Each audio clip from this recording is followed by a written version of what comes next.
does their best, we'll do their best. All right, so we will be starting, we'll be starting shortly. In like, I'm told 1, I don't know if that's 1 times 2, if that's 12, is that 21, 55? We'll keep going. So yes, and again, it's going to be led by the country director of Google. So you already met her yesterday. She's nobody new, although she is still super awesome. So if you find her afterwards, again, goes, hey, Madam Agnes, had a lot of fun yesterday and today. You know, and just engage, as some of you were here with our other session, and Peter from edX said, be shameless, don't be afraid to make mistakes, go out, ask questions to somebody big, they'll tell you no, that's fine. But you keep going and you keep at it, all right? So it's just to get us all comfortable. I can see we're also joined by a school, I think from outside, so you're all turned. Okay, I just thought you'd look at me. Now you're making them feel self-conscious. You guys relax, don't worry, we'll come to you in a minute. All right, so we will be starting again in a minute. For another gift, because I'm all about gift giving this time around, a little gift, a little prize. We heard from Alishba, we heard from, was it Joseph? Was it Joseph, huh? Yes, we heard from Alicia, we heard from Joseph. Anybody else want to, and we heard from Doris as well. Does anybody else want to share what they learned yesterday?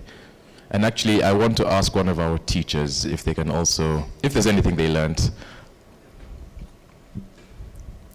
Any teacher to volunteer?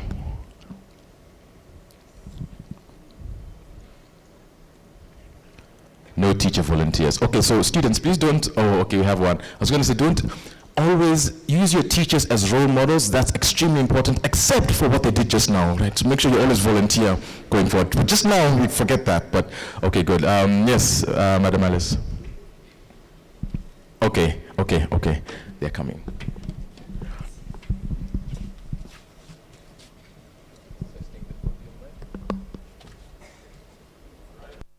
All right. Okay, there we go.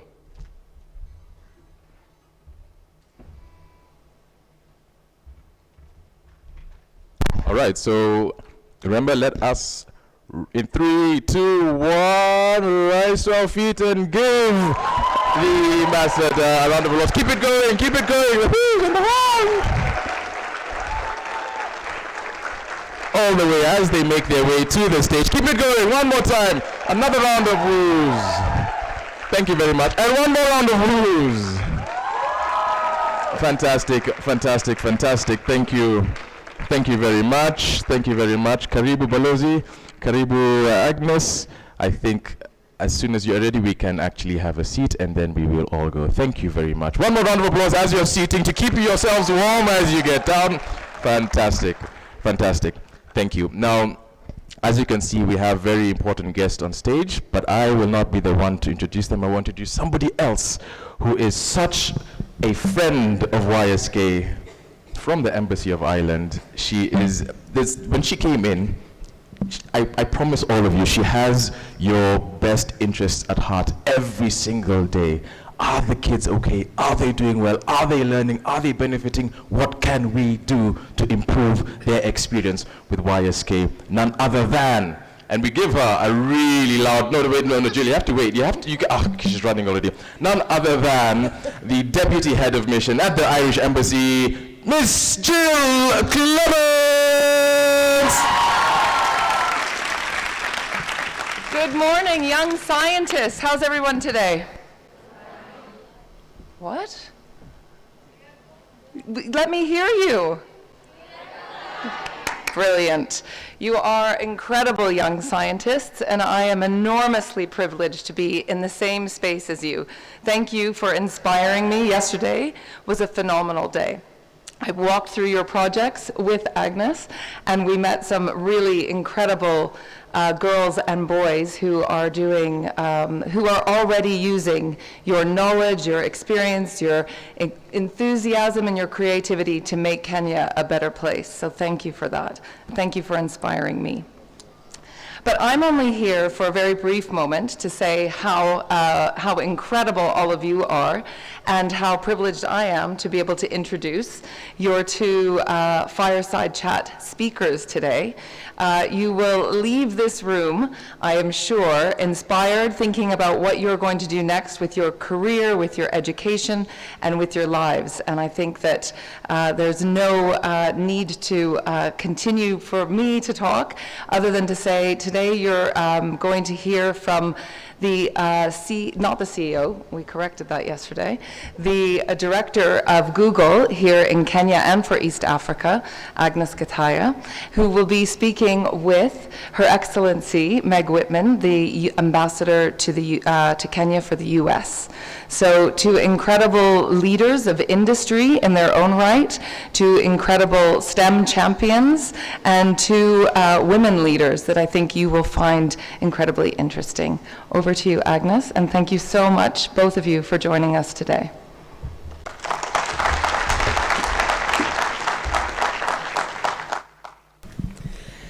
Good morning, everybody.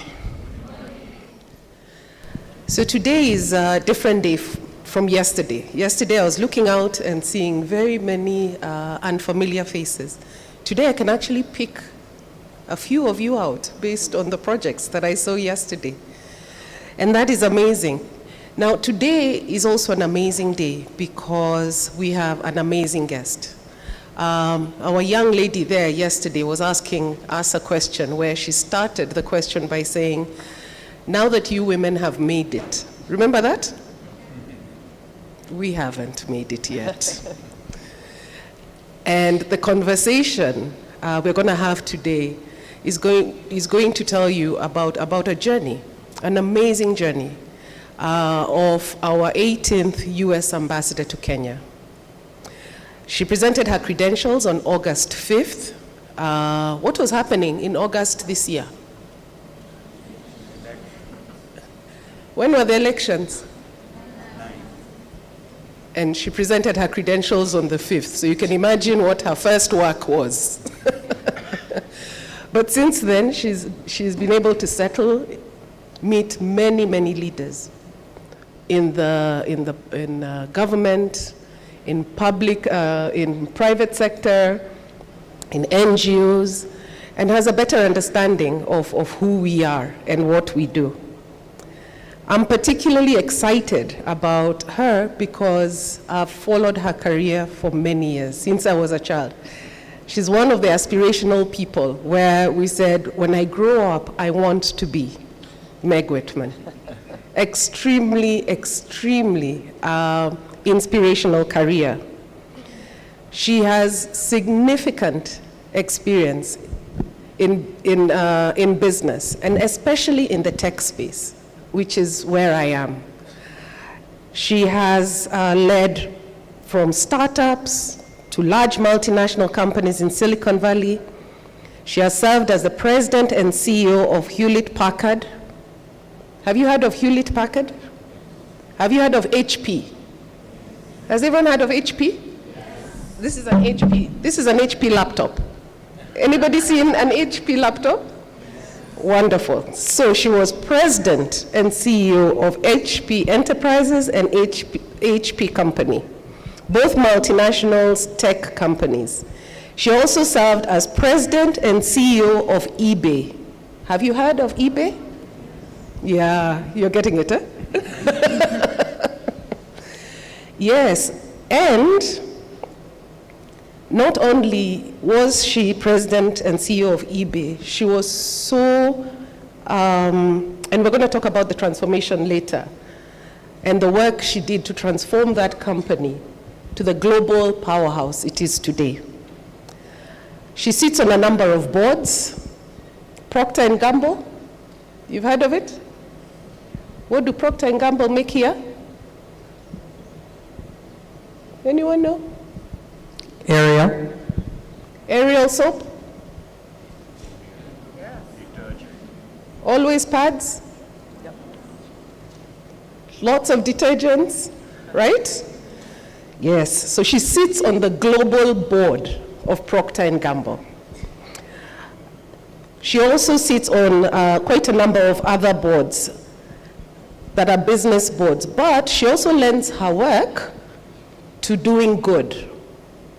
And so she's the National Board Chair of Teach for America and has been a member of the Board of Trustees for the Nature Conservancy. Ambassador Whitman is married to Dr. Griffith Hirsch. How many of you want to be neurosurgeons when you grow up? 2 people only. 3 young women there in the corner. Dr. Whitman's husband is one of the best neurosurgeons globally.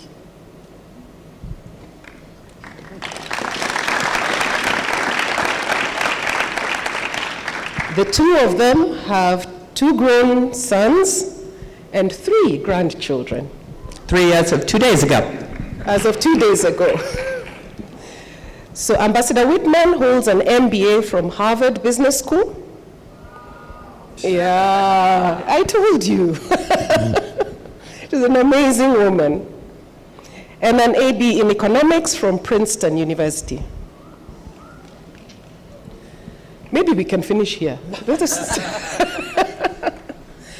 So I'm going to ask her a few questions, and then I'm going to give you a chance to also ask her some questions, okay? Does that sound fine? Okay. So the first question I'm going to ask her is, she visited a couple of projects just now and has been involved, part of her lifelong work has been in STEM. What exactly is the value of a STEM education? Well, first of all, thank you for inviting me today. It's a great privilege to be interviewed by Agnes, who is, she says she has not made it yet, but she really has. She's one of the great tech executives in East Africa and maybe in all of Africa. So congratulations on your success. And congratulations to this organization of young scientists. So I think those of you who are here are almost by definition interested in science, technology, engineering, and math. And my personal opinion is you have picked exactly the right areas to study and build a career. Because in the last 50 years, everything has changed worldwide. Today, almost every business is a tech business. Every business needs engineers, scientists, mathematicians, data analysts. Think about businesses that you might think aren't really tech businesses. I don't know, is agriculture a tech business? It is. Because when you think about advanced irrigation systems, as you think about how to store and preserve water, 2 issues so important to Kenya, these are science projects. They need the skills that you have. You might say, well, why would a bakery be a tech business? But it is. Because if you know what your customers are buying, you can apply artificial intelligence to that business, and therefore you can forecast better what kinds of baked goods you want to make at Christmas, at Thanksgiving, at Diwali. And so every business now is a tech business. And so the good jobs, I think, for your generation are going to be in science, technology, engineering, and math. It doesn't mean that you can't love music or you can't love to read, but that skill set that you are developing as young scientists is going to be in enormous demand. And I also think that many people would say we've had a tech revolution in the last 50 years.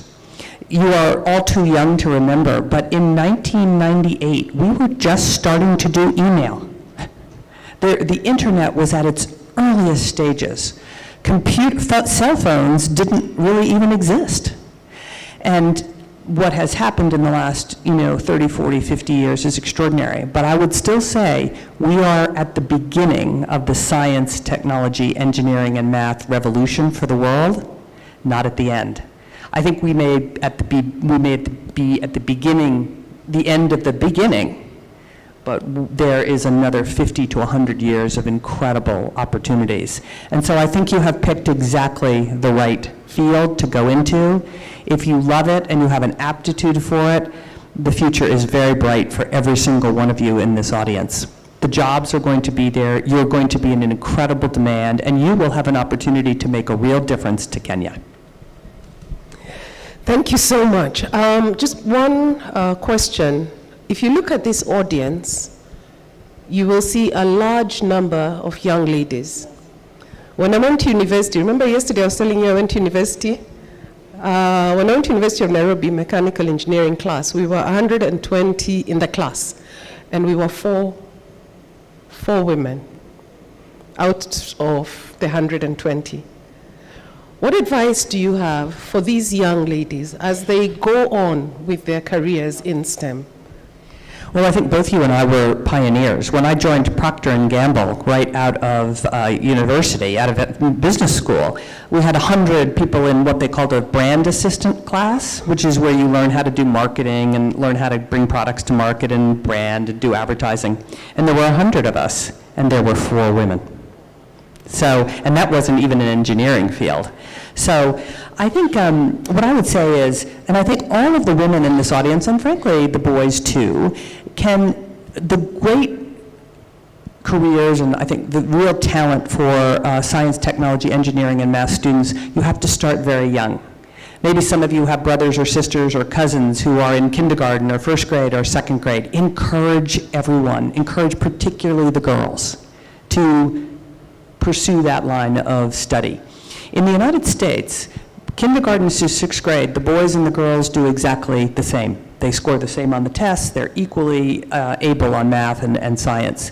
In middle school, 6th, 7th, and 8th grade, we lose about 1/3 of the girls. They decide not to study science or math. And then in high school, we lose another 1/3 of the girls.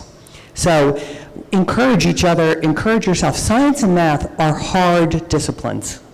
They are harder, right? And so you have to have stick-to-itiveness, you have to battle through some difficult times in your studies. I know I did, you probably did as well. And so I think encouraging young girls to get involved early and then stick with it, even against some pretty difficult challenges.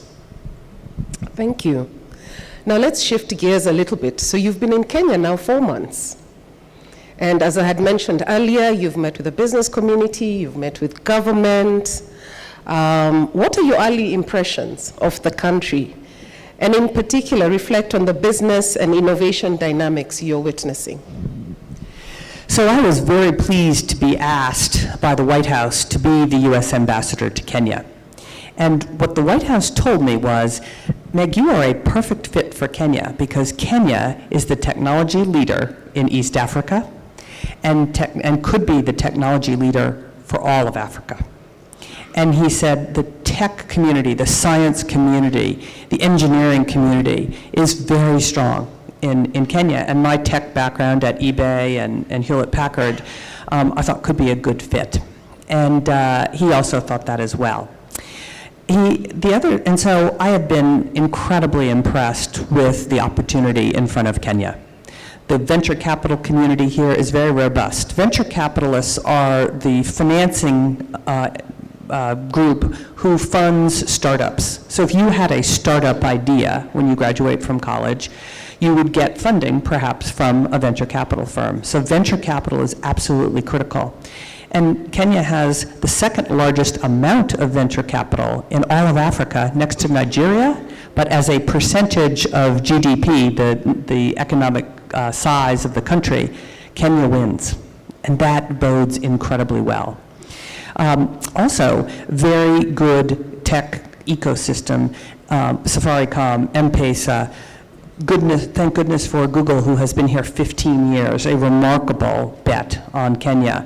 Microsoft started the development here not too long ago. IBM, Oracle.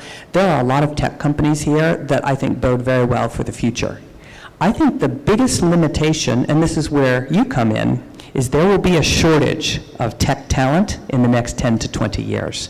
Because as these big companies grow and hire, they begin to seed some of their employees to startups. The venture capital companies seed those startups. There's going to be a giant demand for the skills that you are developing.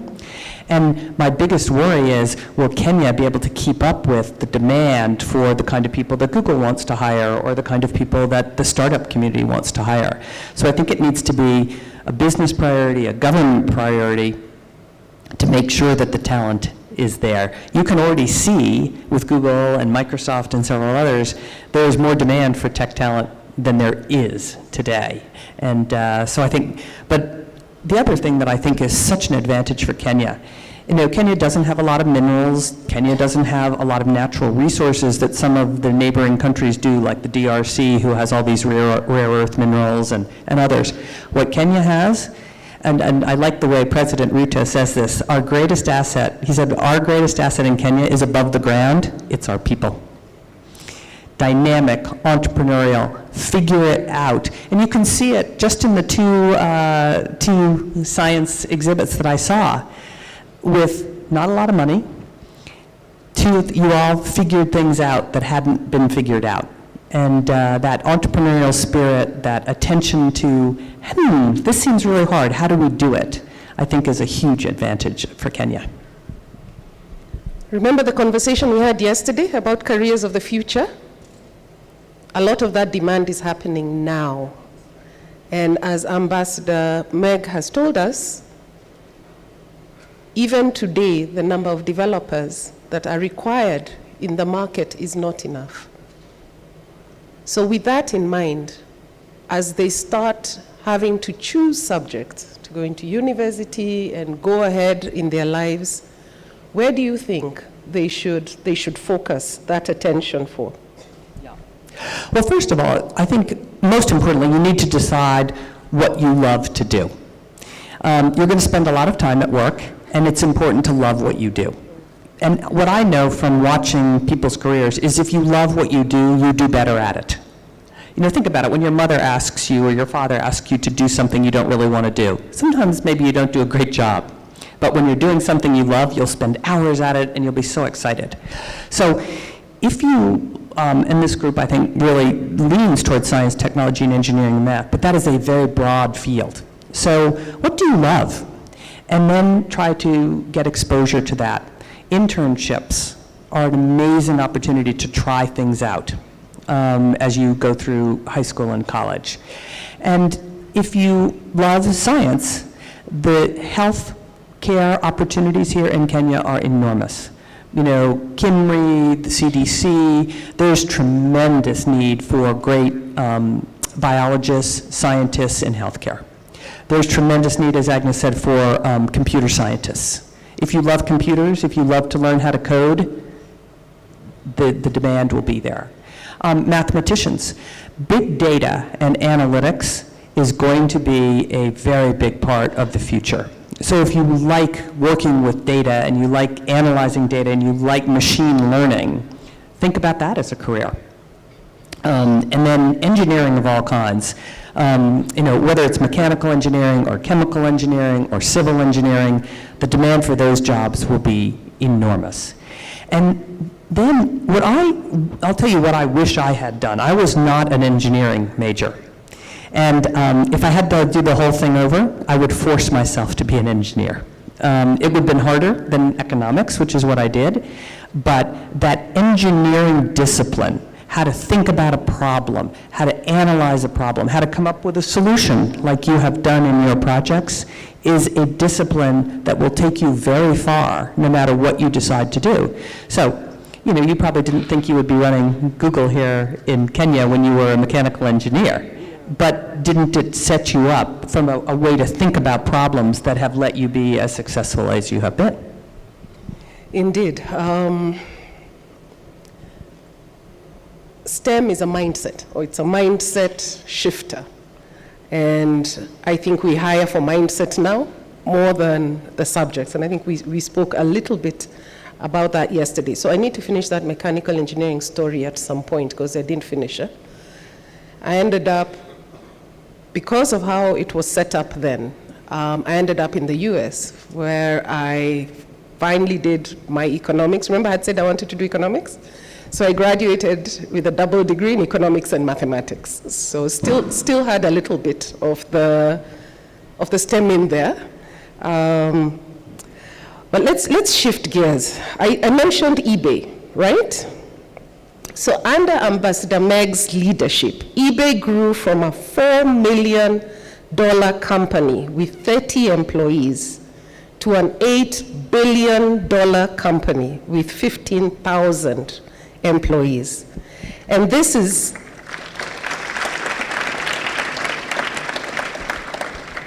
and she managed to do this in under 10 years. Imagine. Can you speak to us about the key leadership lessons you learned during this phenomenal growth period? Sure, and there were many. I would say the first leadership lesson I learned, and this is important for you all as you think about teams that you work with or study groups that you work with. The magic of who's on the team, I like to say the right people in the right job at the right time. And that is the magic. If Agnes will tell you, if you have the right team working for you, you accomplish amazing things. If the team isn't quite right, the dynamics aren't quite right, the team doesn't perform as well. And I learned that at eBay. And one of the challenges at eBay is we went from $4 million to $40 million, $4 million to $40 million to $400 million to $4 billion in 5 years. And so the person who was perfect when the company was $4 million in revenue might not be quite as perfect when the company was $4 billion, let alone $8 billion. So you have to, as I learned, you've got to make sure you've got the right people in the right job at the right time. The second thing is, what's the right strategy? And what I mean by that, strategy is a word that's sort of hard to understand, I think, but what are you trying to accomplish? What are your priorities? And I always go to customers. Customers can tell you what your priorities ought to be. And I'll tell you a little story. eBay started with collectibles, you know, things, stamps and coins and glass figurines. And it turns out collectors are a big portion of the world economy. People like to collect things. Maybe you in the audience even like to collect things. And so that was where we started. One day, a young man who worked for me came into my cubicle and he said, "Meg, they're selling cars on eBay." I said, "They're not selling cars on eBay. They're selling those little die-cast cars that sometimes little boys and little girls play with." And he goes, "No, Meg, these are real cars. It's in the miscellaneous category, and today there's 200 cars for sale on eBay." I said, "Well, the least we ought to do is give them a category." And what happened is eBay became the largest used car seller in the United States of America. And I promise you, we would not have sat around in a conference room, a bunch of Harvard MBAs, and thought of cars on eBay. So the lesson is, as you start a company or you start something, what are your customers telling you? And Amazon, which has been one of the most successful companies in America, really, I think, Jeff Bezos coined the term customer obsessed. And what I mean by that is you want to know every single thing about your customer. What are their likes? What are their dislikes? Etc. So I think that's a lesson. And then the third lesson is focus. You know, you will find as you grow up, maybe even when you were doing your shows here, lots and lots of ideas. Everyone has an idea about what you should do. And how do you pick the thing that is going to make the most difference or have the most impact, for example, in your exhibitions? And I call that the 80-20. What is 20% of the work that is going to deliver 80% of the results? And this is a phenomenon in nature, it's a phenomenon in business, it's a phenomenon everywhere. 20% of the customers at eBay accounted for 80% of the revenue. I'm certain 20% of the customers at Google account for 80% of the revenue. It's like a law of nature. And so try to figure out what's the most important thing you can do. And it's hard, because everyone has an idea, and everyone feels bad if you come up with an idea and then as the leader you say, well, we're not going to do that right now. But those were the sort of most important lessons that I learned at eBay. Thank you so much for those lessons. I think over and above being laser focused in what you want, your value system is also very important. Very. So the importance of being authentic and remaining true to yourself and to your values runs deep through your book. Now, she's written this book called The Power of Many. So these holidays, we're on holiday until when? January? 23rd. When are we closing? We've already closed. You have 2 months at home. Pick up this book and read. Even though it's about business, it's got very, very good nuggets in there that can help you think about yourselves and the choices you're making or you will need to make as you continue to grow. But back to my question. So the importance of being authentic, remaining true to yourself and to your values runs deeply throughout your book. Indeed, you start the book with a very interesting story about how eBay reacted when the company suffered a really serious issue shortly after you took over. Could you share that story with the audience and say a little bit about what it reinforced for you in terms of living and leading with authenticity? Sure. So eBay was a marketplace, as you know. There were no apps in 1998. This was a site. And it was powered by a data center. Today, you would do this entirely differently. You would build an app, and you'd build it in the cloud, probably in Google Cloud. And but that was not what was happening in 1998. We had a data center, and it was very important that the data center architecture and the software architecture was done correctly. In fact, there were some flaws there. And we were overwhelmed by volume. eBay was growing at 70% compound monthly growth rate, which means the company was 70% bigger in February than it was in January. It was 70% bigger in January than it was in December. It was extraordinary. And so on June 10th, 1999, the site crashed, meaning we could not do any trading. Buyers could not buy, sellers could not sell for 22 hours. So think about every store on your street closed for 22 hours. The community of users went wild. CNN, do you know CNN, the big news company, was parked outside our front door asking for an hourly update on when the site was going to come back up. And we, of course, disrupted a tremendous number of sellers because auctions were about 7 days or 10 days. So think about the enormous number of auctions that were disrupted by being down for 22 hours. It meant fewer people could bid, they wouldn't get as high price for their items.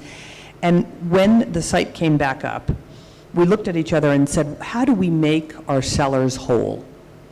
And we basically decided to refund all the money that the sellers had paid to list their items on eBay for that entire day-long period, which cost us about $4 million when the total revenue of the company was about $8 million. But it was the right thing to do because it communicated a set of values to our sellers, which is we're here for you. We made a mistake, we were not able to keep the site up, and therefore we're going to compensate you for our mistake. And I think values, like family values, are imprinted early. eBay was a very young company, but it taught the probably 100 people we had working for us that we had a moral obligation to run the site productively for our sellers. While the site was down, the engineers were the only people who could bring the site back up, right? So that meant there were probably 15 engineers working on this, but there were then 85 people who had nothing to do. And we decided to have the 85 people call as many users as they could. And we were already a global company. So if you spoke Dutch, you called people in the Netherlands. If you spoke Italian, you called people in Italy. If you spoke German, you called people in Germany. And we put the company to work for the whole 22 hours calling users and apologizing. And it had a remarkable effect because if you were in finance or you were in HR, you never talked to customers. All of a sudden, you're talking to real, live eBay customers. It changed the culture of the company dramatically. So that's what I mean about values. I'll give you another example because it's very relevant today with Twitter. eBay, you were allowed to sell things that were legal for sale in a country. So whatever was legal for sale in the US was legal for sale on eBay. Whatever was legal for sale in France was legal for sale. However, there were things that were legal for sale, but the question was, did we want to be in that business? So Nazi memorabilia is perfectly legal for sale in the United States of America. It's not legal for sale in France, it's not legal for sale in Germany, but it is legal for sale in the United States. And one of our board members came to a board meeting and said, do we want to be in the business of selling Nazi memorabilia, effectively selling hate material? And it was the first time we had to make a decision about, did we want to be in that business? And he asked me a very good question, and it's a question you should ask yourself as you go through your career. What do you want the character of your organization to be? What do you want to stand for? And we made a decision that we were not going to be in the business of selling Nazi memorabilia. We decided we were not going to be in the business of selling alcohol or firearms, because on the internet, you never know really who's buying alcohol or firearms. And so it actually was authentically who the company was. And by the way, we walked away from business, because when we shut down Nazi memorabilia, I guess there were other sites that ended up selling it. We shut down alcohol and firearms and tobacco. Other sites ended up selling it, but we just didn't want to be in that business. And it was a very interesting dynamic, because our founder, Pierre Omidyar, who founded eBay at 26, remarkable individual, he is a libertarian. What I mean by that is his view is, if it is legal for sale in the country, who are we to say it's not? But he deferred to me and he said, Meg, if you think it's the right thing to exhibit the character of the company by making these decisions, then you should do it. And it's a slippery slope, because there's lots of things that offend lots of people. And one last example to just show you how complicated this is. So Nazi memorabilia, there were a number of Americans who had fought in World War II who had collected Nazi medals and Nazi helmets when they were American soldiers fighting against the Germans. They brought them home. They were now in their 70s or 80s, and they were selling those products on eBay to support themselves. They were now in their retirement, and this was a way to monetize some of the assets. So what do you do about that? You know, that's a hard question, right? But we ultimately decided that we had to have a full ban. But then the next question is, Mein Kampf, which is the book that sort of codifies Nazism, and do you want to be in the book banning business? Difficult question. We decided that we were not going to be in the book banning business, so we would let Mein Kampf live, but on the site. But there's a slippery slope here, and you have to be very authentic. And a lot of these decisions are judgment decisions. They're character decisions. And you're watching a company right now called Twitter, which you all know. And what is Twitter going to do here? Is Twitter going to allow hate speech? Is Twitter going to allow these things that I would argue are not appropriate for a public forum? But we'll see what they do. It's a very interesting use case about the character of the company. Indeed, the values of the company reflect the leadership, right? Now, earlier on, we had talked about, are we still together? We're still together? We stop? Okay, I'm going to ask Ambassador Meg, you talked about teamwork earlier. These young people, in a few years, will be walking into offices as employees or looking for work. What attributes do you look for in a great employee? It's a great question. And I'll start with young employees, because when people are 40 or 50 or 35, they have a track record that you can evaluate. But when you're hiring students like you, maybe right out of high school or right out of college, there's not a long track record. So what you're looking for is a way of thinking about problems. And when I would ask someone I was interviewing a question, I'm not necessarily looking for the exact right answer, because you might not know the answer, but I'm looking for how do you think about getting to the answer. So if you're trying to solve a problem, like one of your science experiments outside, it's when you're interviewing for a job, you want to describe how you're thinking about solving that problem. That's the most important thing. The other thing I'm looking for is enthusiasm. People who are excited about joining your company or joining your organization or making a contribution. I don't know about you, Agnes, but enthusiasm trumps a lot of things for me. If you give me a choice of two equally smart, equally capable students, one is enthusiastic and one isn't that enthusiastic, I'm going with the enthusiastic one all the time, who are excited and ambitious and want to make a difference.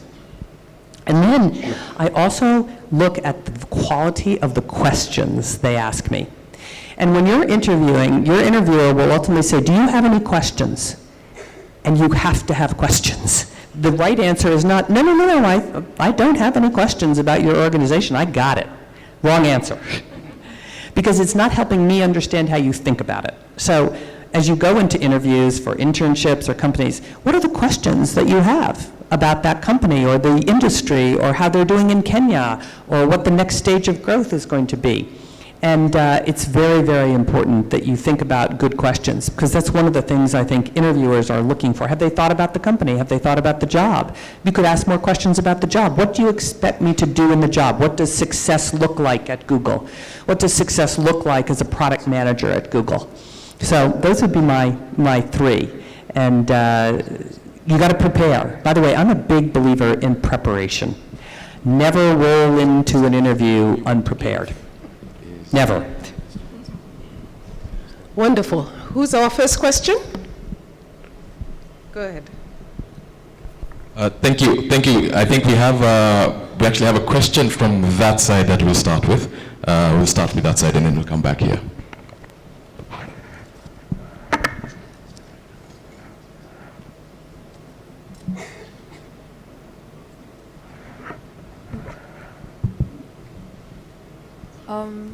My name is Claire. Louder? My name is Claire.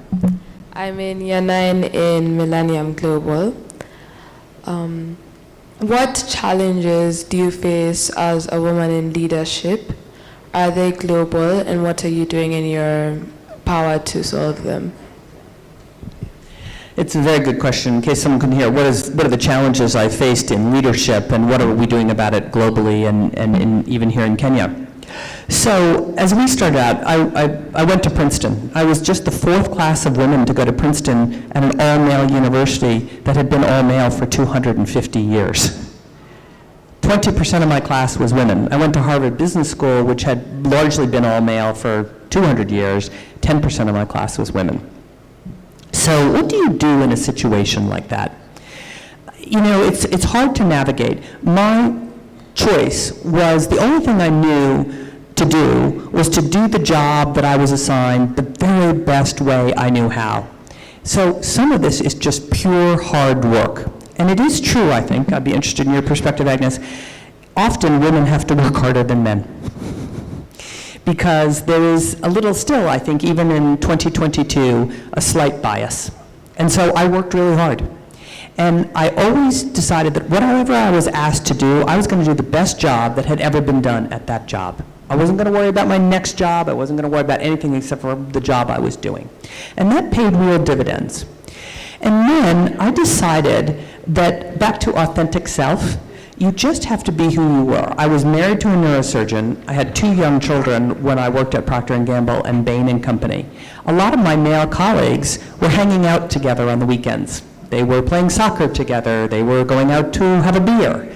I couldn't do that because I had 2 kids and a husband. And so I always said, God, give me the wisdom to know what I can change and what I can't change. And I couldn't change that. So you just make the best of it. And then always be confident. I think it's important for girls to be confident. The boys will probably boys tend to be more confident than girls. I'm not quite sure why that is, but girls, be confident. You're just as smart, you're just as good, and be confident. And I'll tell you a little story. I was at the Walt Disney Company, which was a very male environment, a very rough and tumble environment. You think of Walt Disney as Mickey Mouse? Well, that's the product. But the culture is a very rough and tumble culture. And I got there, and I found it hard to speak because the boys were just talking all the time. And finally, the president of the Walt Disney Company, a guy named Frank Wells, he pulled me aside after a meeting, and he said, Meg, you have to talk. And I said, but Frank, all the boys are talking, and they're talking all the time, and you can't really get a word in edgewise. And he said, Meg, when in Rome, do as the Romans do. Force yourself to say stuff. And I said, well, what if it's not perfect? And he goes, well, what they're saying isn't perfect. So just say it. And it was one of the best pieces of advice I got, because I think a lot of times, girls and boys, they want to be perfect. They want to say something smart. They don't want to say something stupid. But if that is the rule you live by, you won't say things, and then people won't know how good you are. So, and then when you're a leader, you just have to, you know, especially in technology, I mean, we're usually in a room with mostly men. And you just you can't worry about it. You just have to be who you are, know your expertise, and you just, lead because you are who you are. I don't know, that may not have been the perfect answer, but it's how I've dealt with it. Thank you, Balozi and Agnes. Ironically, we do have another question, and you've just said all that, and we now have to ask a young man to make some noise, Okay. which is a little awkward. I think we have a question in front from one of the young men.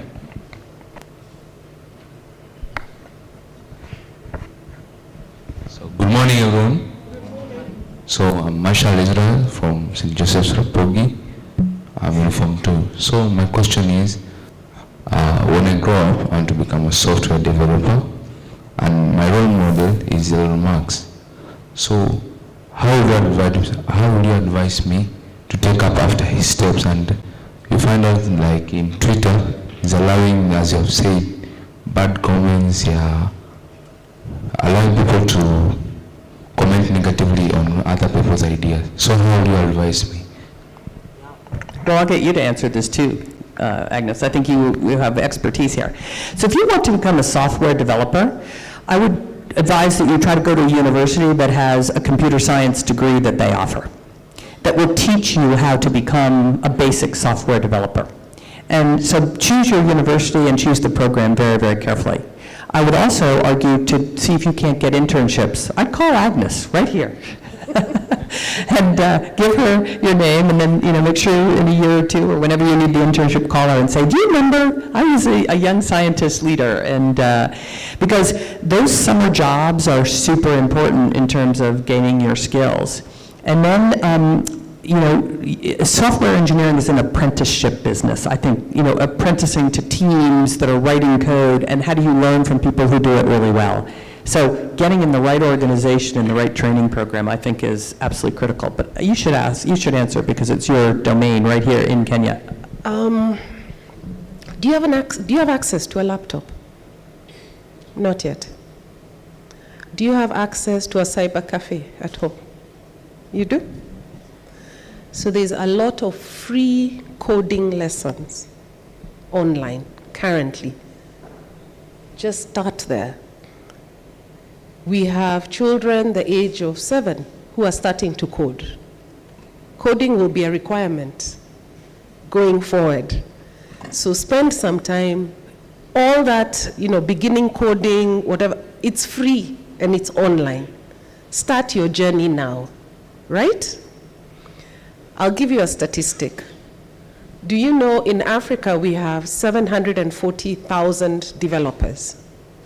Only 30% of them are university taught. That's interesting.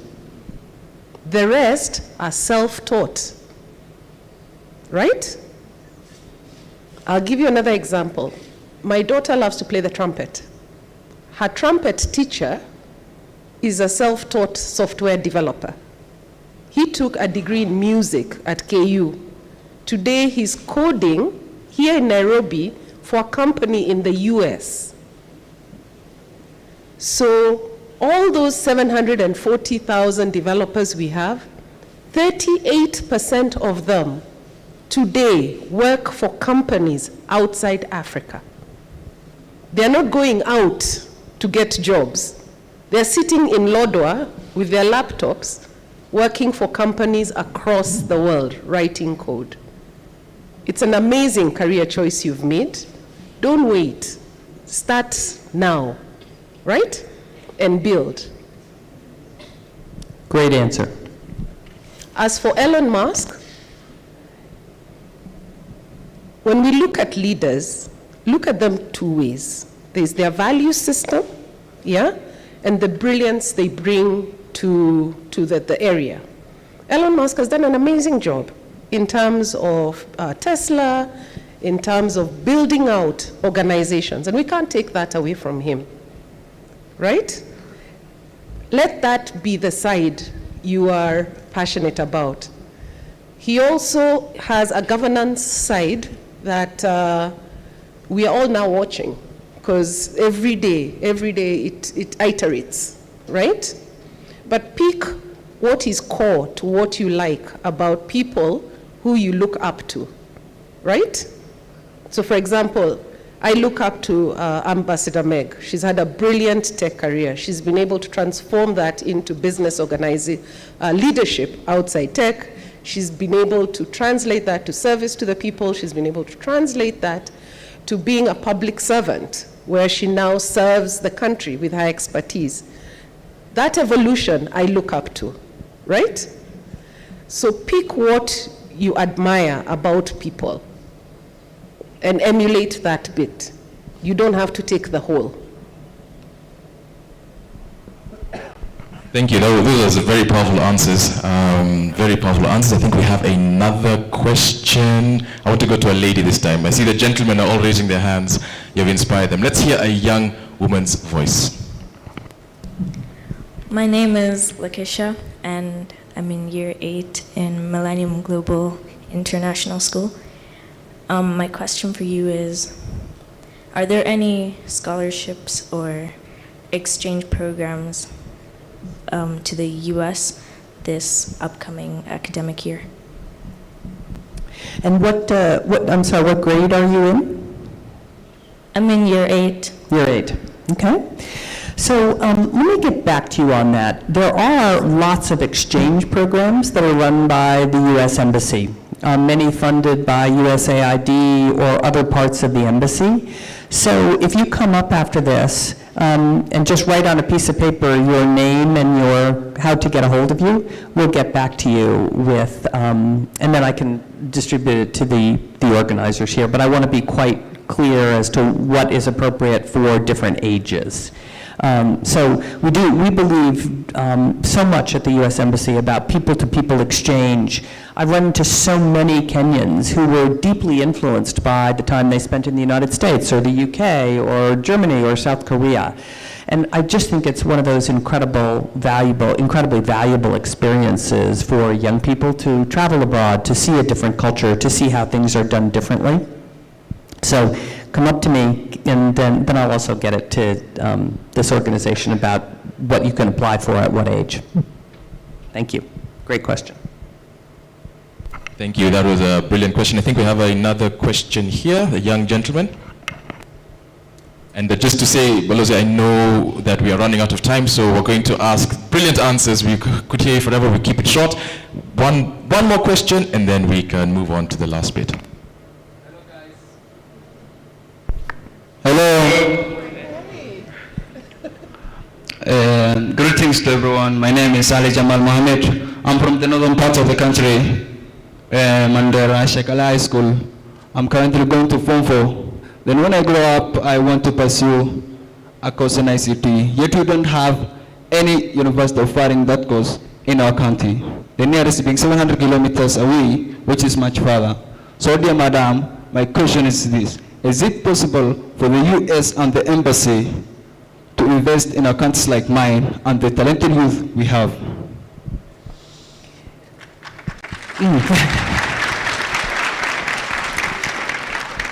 So the answer is probably, I think so. But I want to make sure I understand the circumstances and what exactly you're trying to do. So if you come up, I'll take your information and make sure that we get back to you. Because there's so many different programs and so many ways that we try to invest in young Kenyans that I just want to make sure I've got the right match for you. So thank you. Thank you. I think the last question that we have, and then we'll move on to the next bit. Hi, my name is Tatiana. I'm in the 8th grade in Millennium, and my question is, what are the current programs offered by the U.S. Embassy to help students develop their skills and learn more, especially during the holiday season? Again, as I said, we have a tremendous number of exchange programs. We have a program called YALI here, which you probably know, Young African Leaders Institute. We do a lot with the community here in terms of exposure to the United States, exposure to programs, exposure to internships, trade missions, all kinds of things. So again, I think I've got a theme here, and we'll try to make sure that we get that to this organization so that you can distribute that.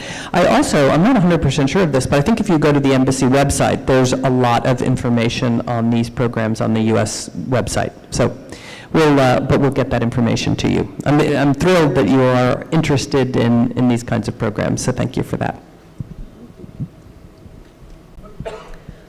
Thank you, Balu. I think, Agnes, we are done with the questions, so hand it back to you and we move on from there.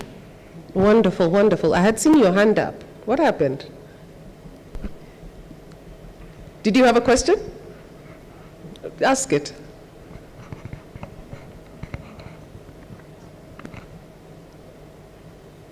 Introduce yourself first to the ambassador. My name is Khaida Abdullah. I'm a first-year student taking a degree in information technology. So my question was to the ambassador. How do you see Kenyan's youth in the next 5 years with the programs you are planning for us? Thank you. Well, I'll end where I began. I think the opportunity for technology careers, whether it's computer science or ICT or call centers or anything that is related to technology, I think is very, very bright. I'll end where I began, which is you have picked exactly the right fields for exactly the right time in history in Kenya and frankly in the world. So I am just so optimistic about the future of Kenya, the future of the technology, science, engineering, and math sectors here in the country. And whether that's in private companies, whether that's in NGOs, whether that's in the government. By the way, the government needs really smart ICT people as well. The whole government of Kenya needs to be digitized. Think about what needs to be done in health insurance and so many other areas. So I just think there's tremendous opportunity for you. Thank you so much, again for your authenticity, and thank you for answering all our questions. Have you learned something new today? Have you? Yes. Okay. Why don't we give the ambassador a round of applause and thank her for her time. Thank you very much.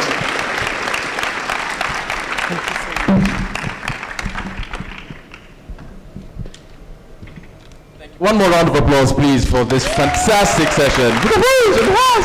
And then let's give her our sign language round of applause as well. With the hands where we expect them, that is how you give a round of applause in Kenyan Sign Language. Thank you. Balozi, Agnes, we thank you as well. We are literally come to the end, a small vote of thanks. However, we also do have a gift for you. And we're going to give that to both of you in a moment. But let me just invite Evans Njoro back to the stage to give us a very quick vote of thanks. Thank you, Evans. Mine is to express our gratitude and appreciation to you, Madam Ambassador, and to you, Agnes, for making the time to be with us this morning. So on behalf of the YSK community, on behalf of the board of directors, on behalf of the teachers and the young scientists present this morning, we thank you. And we look forward to interacting with you much more and learning more about STEM and innovation in future. So thank you very much. Karagania? Thank you, Evans. Can I give you a round of applause as you stay?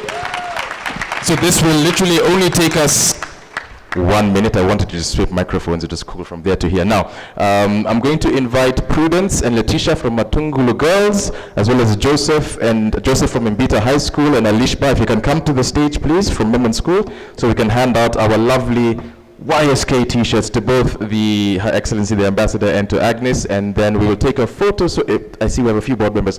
Sachin, our YSK chair, Ravi, Jill, Evans. We'd love you all in the photo. Can you please give them a round of applause as they come? Thank you.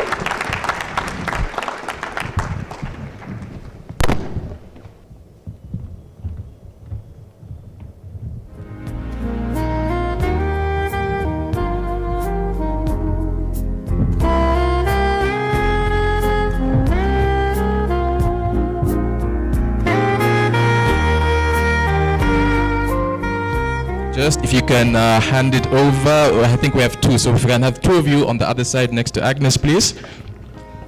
All right, and then Sachin, Ravi, Jill, be on your toes, on your marks, get set, ready to jump on stage for a photo. In fact, I think we just have one photo. If you could just join them right now as well. Please hand over. I would love to see that exchange. There we go. So we know that they're definitely receiving it. Big smiles. Big smiles. Let's look at the camera as well. This is fantastic. Excellent smiling, Joseph. They're very, very good modeling, good stuff. Are we all in frame? I think we are. And then one last photo, if we can just open the shirts out. So maybe I will ask Balozi. Okay, since they put one, perfect. One person in the front, one person in the back. And big smiles again. Thumbs up. I am a young scientist. Fantastic. Okay, one of you need to turn it around. Maybe okay, thank you, Balozi. There we go. Perfect, perfect, perfect. Using STEM to redefine our future with champions of STEM in front of us. Give them a round of applause. Thank you very much. Thank you very much.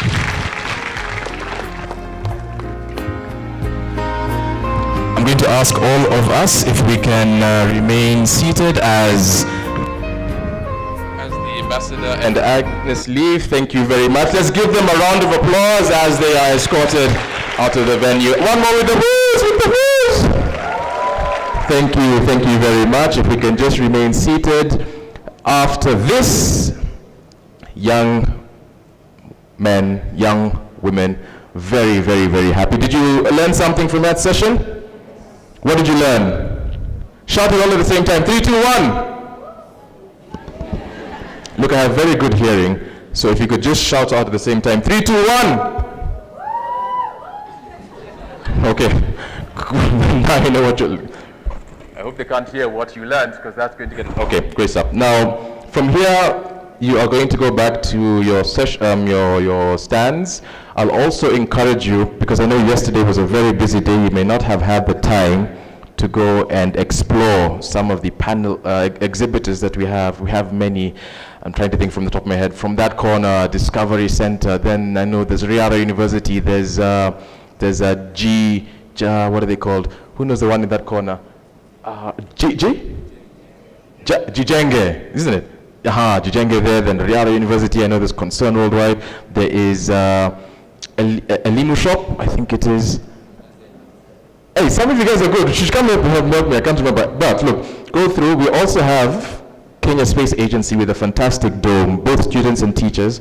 Planetarium, you can actually walk in and it's a whole experience. You'll have a bit of time now. Exhibitions, it's open to the public, so they'll be coming in, so you can take a break, swap around, one member of your team goes, and maybe both of you go for a few minutes, explore, engage, interact, have fun, because when we come back, things are going to get serious. When we come back, it's the award ceremony. So I hope you're nervous. No, don't be nervous. You'll be fine. You're all fantastic. Give your neighbor a high five to your right, the neighbor to your right, and then the one to your left, and then give yourself a high five. All right, now let's go and have some fun, explore. We'll see you all in a bit. Give yourselves a round of applause as you go. Thank you. Young Scientist Kenya, YSK, is a unique initiative that nurtures innovation amongst Kenya's greatest resource, its young people, by inspiring and empowering them to be the next generation of transformative young researchers, innovators, and entrepreneurs using science, technology, engineering, and mathematics, also known as STEM. YSK is an initiative of the Ministry of Education and the Government of Ireland through its embassy in Kenya with support from national and international partners.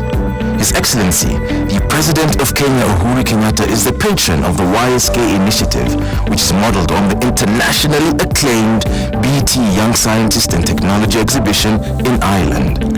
I applaud the contribution of the Young Scientist Kenya to our development agenda through the national competition and exhibition, and your outreach and mentorship activities.